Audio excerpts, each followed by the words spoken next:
નમસ્કાર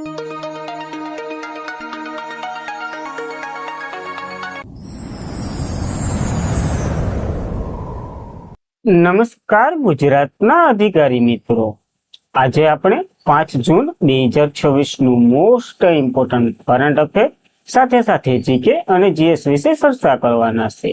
તો ખાસ કરીને ચેનલ ઉપર નવા હોય તો ચેનલને સબસ્ક્રાઇબ કરી લેવી, વિડીયો પસંદ આવે તો લાઈક કરવો અને તમારા મિત્રો સુધી અવશ્યથી આ ક્લાસ શેર કરી દેવો. ચલિए આજના ઇમ્પોર્ટન્ટ ક્લાસની આપણે શુભ શરૂઆત કરી દઈએ. તો વિશ્વ સાયકલ દિવસ 2026 આપણે ક્યારે મનાવ્યો છે? 3 જૂનના રોજ. આ એક મહત્વનો દિવસ આપણે કહી શકીએ, જે આપણી ફિઝિકલ અને ખાસ કરીને પ્રકૃતિની ફિઝિકલ બંનેને બચાવે છે. તો વિશ્વ સાયકલ દિવસ દર વર્ષે 3 જૂને ઉજવવામાં આવે છે, જે સરળ, સસ્તું અને વિશ્વસનીય અને પર્યાવરણીય અનુકૂળ ટકાઉ પરિવર્તનના માધ્યમોને સ્વીકારે છે. પર્યાવરણીય સંભાળ અને આરોગ્યને પ્રોત્સાહન આપવા માટેનો આ એક મહત્વનો દિવસ કહી શકીએ. આ વખતની થીમ હરિયાણા ભવિષ્યમાં સાયકલિંગ છે. જ્યારે 12 એપ્રિલ 2018 રોજ સંયુક્ત રાષ્ટ્ર મહાસભાએ 3 જૂને સાયકલ દિવસ ઉજવશું એવી જાહેરાત કરી હતી અને 2019માં આપણે પ્રથમ વખત મનાવ્યો હતો. તો યાદ રાખવો, જૂનના દિવસો જોઈ લઈએ. 1 જૂને વિશ્વ દૂધ દિવસ, જેની થીમ તો કે મહિલા ખેડૂતોની ઉજવણી. 1 જૂને વૈશ્વિક માતા પિતાનો દિવસ હતો, જે માતા પિતા માટે સાથે એવી થીમ હતી. તો આ 3 મહત્વના દિવસો જૂન મહિનાના આપણને એડ કરી દેવા આપણા કેલેન્ડરમાં. ત્યારબાદ ભારત એઆઈ પ્રદર્શનમાં વૈશ્વિક સ્તરે કેટલામાં ક્રમે રહ્યું છે? એઆઈમાં પૂછ્યું છે. એઆઈમાં 4થા ક્રમે છે, ખાસ મહત્વનું ધરાવે છે. જ્યારે ડિજિટલ ઇકોનોમીમાં 5મા ક્રમે છે. તો ICRIER processor centre for international and digital economy છે ને, એના દ્વારા શુક્રવારે એક જાહેર કરાયેલ અહેવાલ મુજબ ભારત વિશ્વની 5મી સૌથી ડિજિટલાઇઝેશન અર્થવ્યવસ્થા તરીકે ઉભરી આવી છે અને એઆઈ પ્રદર્શન કરવામાં 4થા ક્રમે છે. તો કેવી રીતના પ્રશ્ન આવ્યો એ મહત્વનું છે. વૈશ્વિક અર્થતંત્રમાં વાત કરીએ તો ભારત 5મા ક્રમે છે, એઆઈમાં વાત કરીએ તો 4થા ક્રમે છે. ડિજિટલ અર્થતંત્રમાં ભારત 5મા ક્રમે પહોંચી ગયું છે, જે 2025માં 8મા ક્રમે હતું. ડાયરેક્ટ 3 શાંત છલાંગ મારી છે, તો યાદ રાખવું. જ્યારે એ એટલે કે કૃત્રિમ બુદ્ધિ પ્રદર્શનમાં ભારત વિશ્વમાં 4થા ક્રમે છે. ફક્ત અમેરિકા, ચાઇના, સિંગાપુર જેવા દેશો જ એનાથી આગળ છે. તો ખાસ આપવા મહત્વનું ધરાવે છે, આપણા માટે ઇમ્પોર્ટન્ટ છે. જ્યારે 71 દેશોના બેન્ચમાર્ક એટલે કે 71 દેશોનો સર્વે કરવામાં આવ્યો હતો, જેમાં Germany, France, Japan, UK, Canada વગેરેને પાછળ છોડી વિકસિત દેશોમાં જે વૈશ્વિક એઆઈ વપરાશકર્તાઓના 72% છે, એમાં મહત્વનો ફાળો ભારતનો છે એવું કીધું છે. જ્યારે ભારત અને ચીન બંનેની વાત કરીને તો એઆઈ વપરાશકર્તામાં 40% ફાળો તો વિશ્વમાં આ 2 દેશોનો છે. બીજા બધી મોટા દેશો કેટલામાં આવે તો 60%માં આવે છે. આ મહત્વનો ઇન્ડેક્સ હતો, જે આપણને યાદ રાખવા ભારતના બંને ક્રમો આપણને જોવા જોઈએ. ત્યારબાદ કયા રાજ્યએ ફાઝીનગરનું નામ બદલી અને પાવાગઢ એવું કરવાની જાહેરાત કરી દીધી છે? તો યુપી સરકાર યોગી આદિત્યનાથે આવું જાહેર કર્યું છે. આ બિલ પસાર કરવાના છે. યુપીના મુખ્યમંત્રી યોગી આદિત્યનાથે મંગળવારે ભગવાન મહાવીરના માનમાં કુશીનગર જિલ્લામાં આવેલું ફાઝીનગરનું નામ બદલી પાવાગઢ રાખવા તેની સરકારને દરખાસ્ત કરી છે.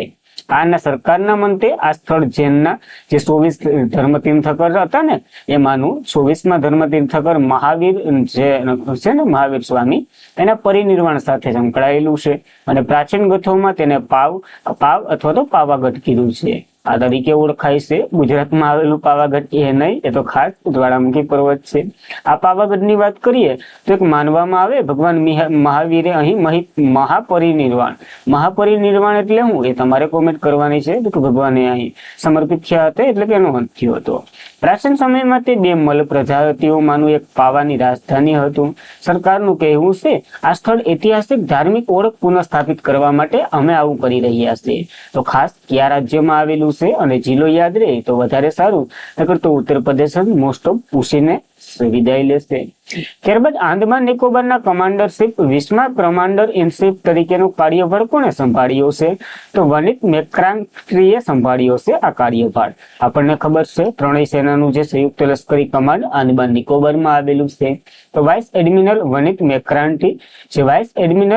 મેક્રાન્ટ્રીએ સોમવારે વિજયપુરમ, જે આંદામાન નિકોબારનું કેપિટલ છે, ત્યાં જ આ 20મા કમાન્ડર ઇન ચીફ તરીકેનો કાર્યભાર સંભાળ્યો છે.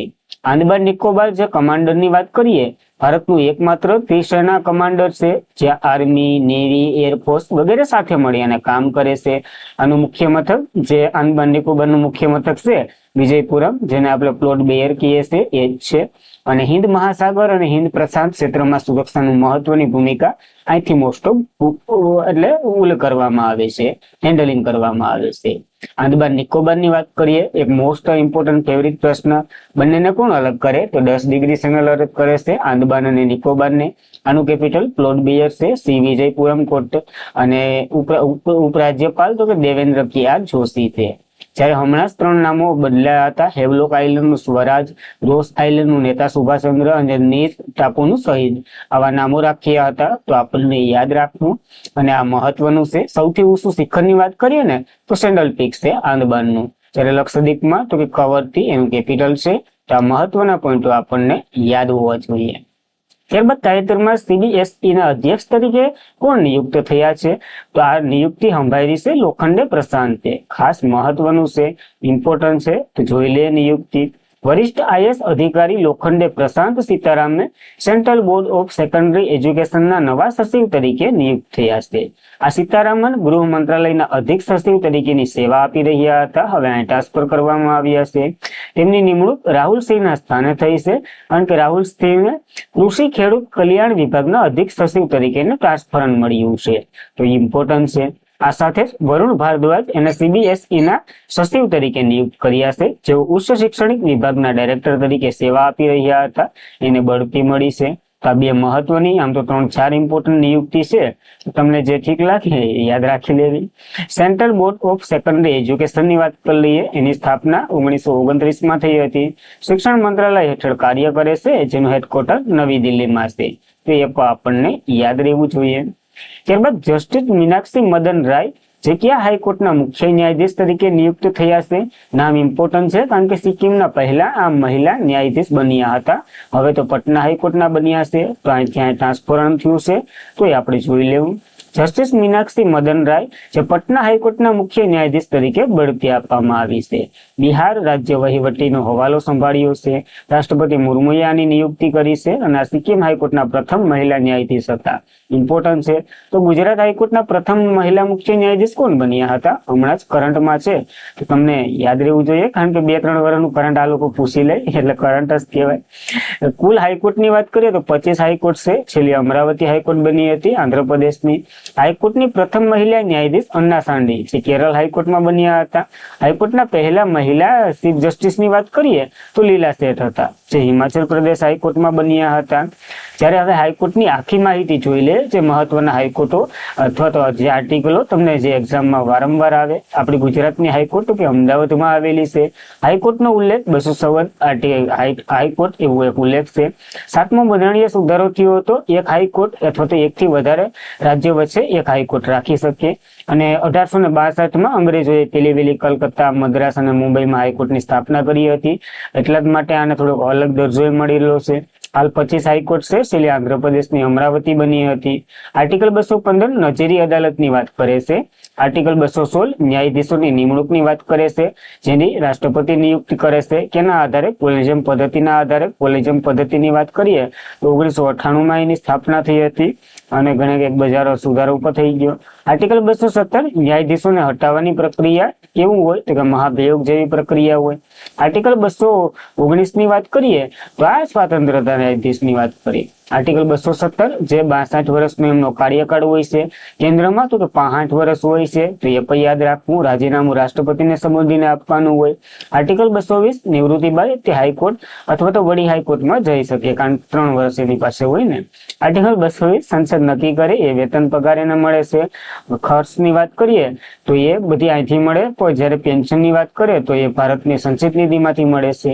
આર્ટિકલ 223 ની વાત કરીએ કાર્યકારી ન્યાયાધીશ, 24માં વધારાના ન્યાયાધીશ, 24A માં નિવૃત્ત ન્યાયાધીશ છે. 225માં મૂળભૂત અધિકાર ક્ષેત્ર ધરાવે છે, અને વગેરે વગેરે નજીરી અદાલતની વાત આપણે કરી ચૂક્યા છે. તો આ મહત્વના હાઈકોર્ટના જે આર્ટિકલો છે એ તમને યાદ હોવા જોઈએ. મોસ્ટ ઓફ 35 પ્રશ્ન આવી જાય. ત્યારબાદ ભારતમાં કયા દેશ વચ્ચે સરહદીય બાબતો પર પરામર્શ અને સંકલન માટે કાર્યકારી પદ્ધતિની 35મી બેઠક યોજાઈ રહી છે? તો ભારત અને ચાઇનાની જે સરહદ છે ને એનું નામ શું છે? તો મેકમોહન લાઇન. એ બંને વચ્ચે સહયોગ માટે આ બેઠક થઈ છે.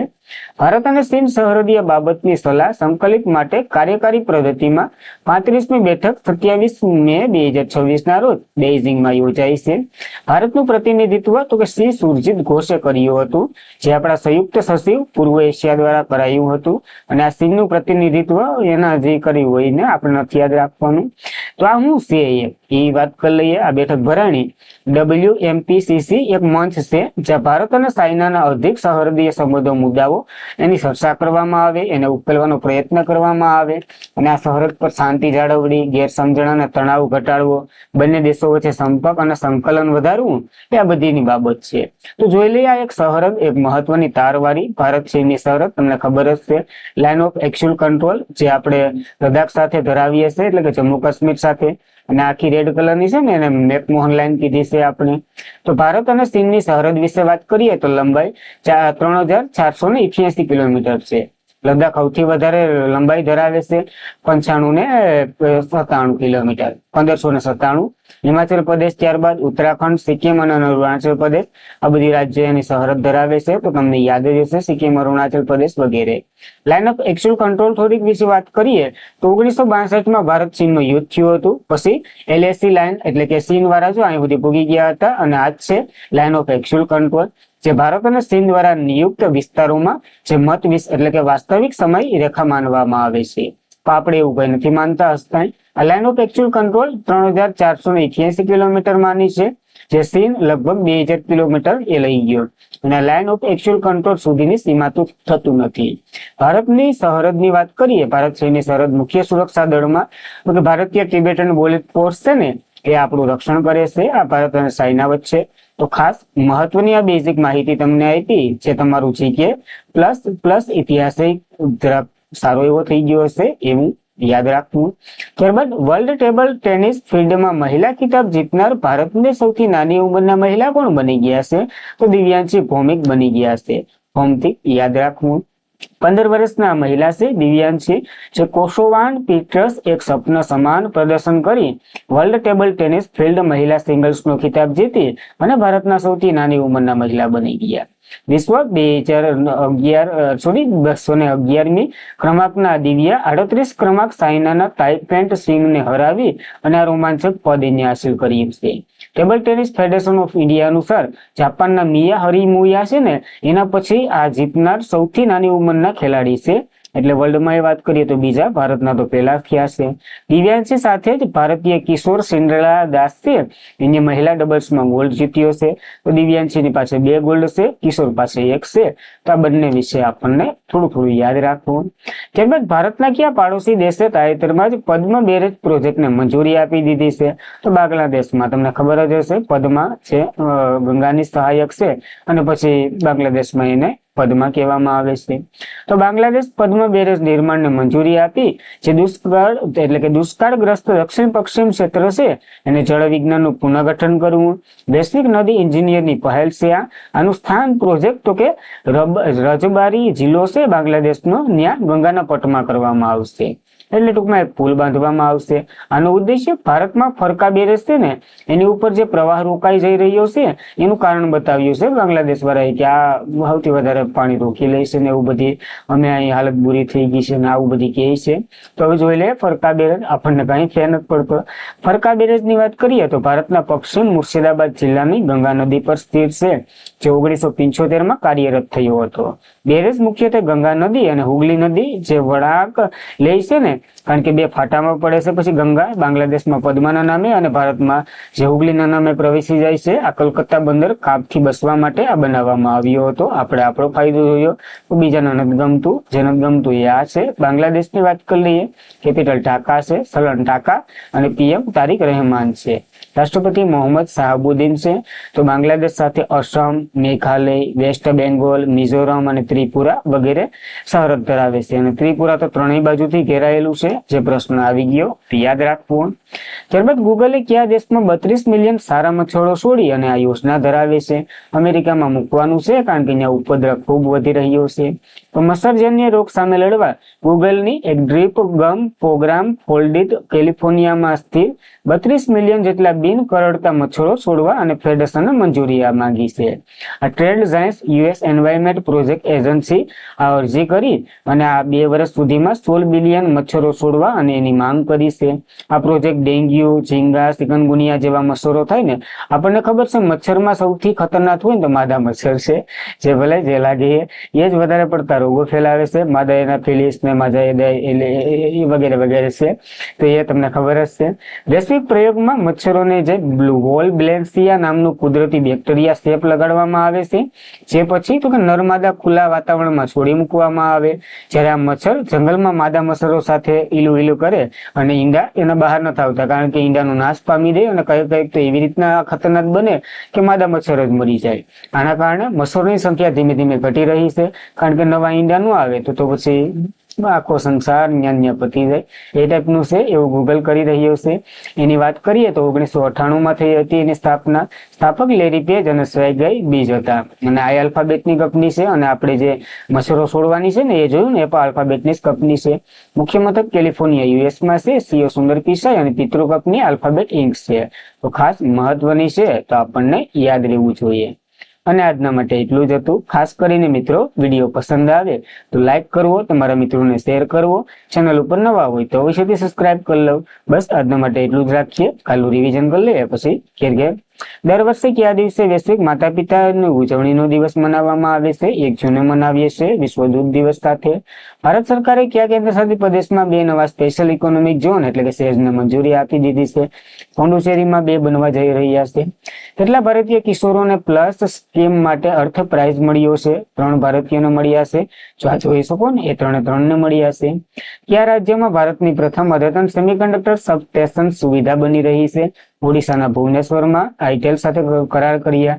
કયા દેશે 16 વર્ષથી ઓછી ઉંમરના બાળકો માટે સોશિયલ મીડિયાના એકાઉન્ટ પર પ્રતિબંધ મૂક્યો છે? મલેશિયાએ મૂક્યો છે. તો યાદ રાખવું. 22મી એશિયન અંડર 20 એથ્લેટિક્સ ચેમ્પિયનશિપમાં ભારત મેડલ ટેબલમાં બીજા સ્થાને રહ્યું છે, 19 મેડલ સાથે. પહેલા સ્થાને સાઇના છે 25 મેડલ સાથે. રાજનાથસિંહે ક્યાં નૌકા સૂર્ય વાટિકા નૌસેના સ્મારકનું ઉદઘાટન કર્યું છે? લખનૌમાં. પેલું ખુલ્લું છે, તો યાદ રાખવું. કયા રાજ્યના કેન્દ્રીય મંત્રી મનોહરલાલે સ્વસ્થ મોબાઈલ એપ લોન્ચ કર્યું છે? પશ્ચિમ બંગાળના કોલકાતામાંથી આ લોન્ચ કરવામાં આવ્યું છે. મિશન પ્લેન પાઇનેપલ એ કયા રાજ્યમાં શરૂઆત થઈ છે? ત્રિપુરામાં. એના પાઇનેપલ ફેમસ છે 2018માં જીઆઈ ટેગ વાળા. કયા ક્ષેત્ર સાથે સંકળાયેલા સુમન કલ્યાણપુરમનું 89 વર્ષની વયે અવસાન થયું છે? સંગીત સાથે સંકળાયેલા હતા, ગાયિકા હતા. તો યાદ રાખવા. અને આજના માટે એટલું જ રાખીએ. ખાસ કરીને મિત્રો, વિડીયો પસંદ આવતો હોય તો કે આની પાછળ મહેનત ઘણી બધી થાય છે, તમને નહીં દેખાતી હોય તો મને દેખાય છે, કારણ કે હું કરું એટલા માટે. આમે બીજાની પ્રોબ્લેમ હોય ને ત્યાં સુધી પ્રોબ્લેમ જ લાગે, પણ આપણી ઉપર જ્યાં સુધી ન હોય ને ત્યાં સુધી એ મજાકમાં જ લાગે. તે ટાઈપનું છે. તો તમે કંઈક અડધી પોણી કલાક બોલીને ટ્રાય કરજો, કેટલી વાર લાગે, કેવું થાય, બધી અનુભવો તમને થઈ જાય. તો બસ આજના માટે એટલું જ રાખીએ. આમાં બધી આવી ગયું. જય હિન્દ, જય ભારત, ધન્યવાદ.